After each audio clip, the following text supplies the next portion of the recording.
In this video, we will solve a tricky interview question. For that, we have already created a table called as occupations, and let us run the query and see what is the schema. We have a name column and an occupation column. Name column consists of like different names, and occupation is the corresponding occupation with respect to that name. And our question is, write a query such that the name column in occupations table is sorted alphabetically and displayed underneath its corresponding occupation. The output column header should be doctor, professor, singer and actor, which are the different occupations which are available from the occupations table. And I have already created an expected output table, then it will be easy for us to understand because it is a bit tricky. So this is our input table, which is the occupations table. We have two columns, name and occupation, and we have four different occupations which are doctor, actor, singer and professor.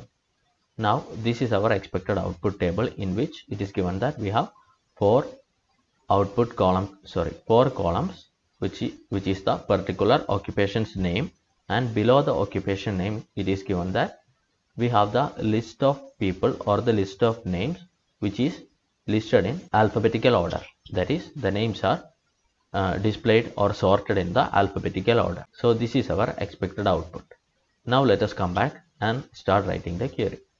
So let us start with a select clause followed by name column, then occupation column, and after that we are going to use a row number function over, and here we are going to use the partition on occupation, and in the question it is given that we have to display the particular names which is sorted in alphabetical order. So for that we are going to use the order by clause, and order by clause is on the column name which is in ascending order.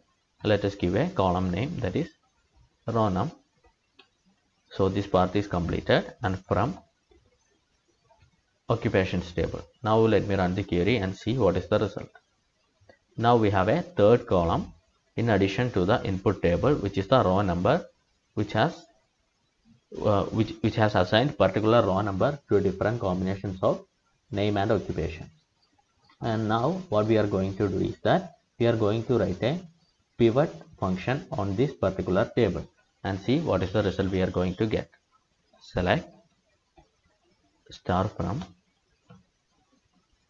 this particular table we are considering as a subquery, and on that we are going to write a pivot function, and inside the pivot function it is mandatory that we should use a aggregate function. So here we are going to use the aggregate function max. It is okay if you use minimum also, it does not matter because the result is going to be the same.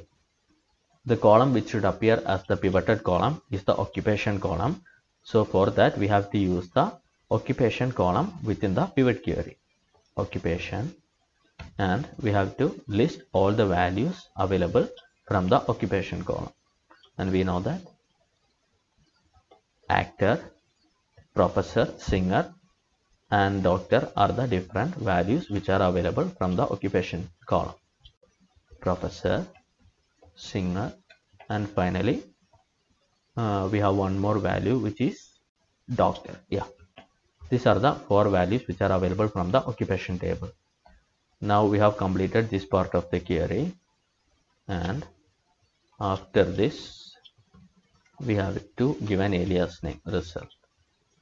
Now if we run the particular query, we will get a result which is very similar to our expected output, but which in addition has a row number column.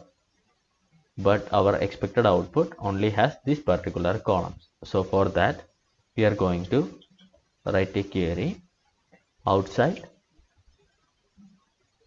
the particular query, considering this query as a subquery, and then we will get the expected output. Yeah, so we want the output in the particular order, that is actor, doctor, professor and singer. So doctor. Now if I run the query, we will get the output in the particular order and in the expected manner.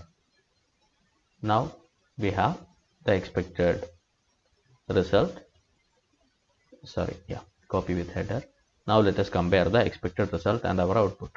So we have the actor column. We have the actor column with the names which is sorted in ascending order. That is Jane, Julia, Maria. And in doctor column we have Jenny, Samantha. And in the third row we does not have any result. So a null is appearing in the result. So that is okay. And for professor we have Ashley, Christine, Katie. And finally for the singer column we have Meera, Priya, and finally there is no result in the particular row. So we have null in our query output. So we have obtained our expected output.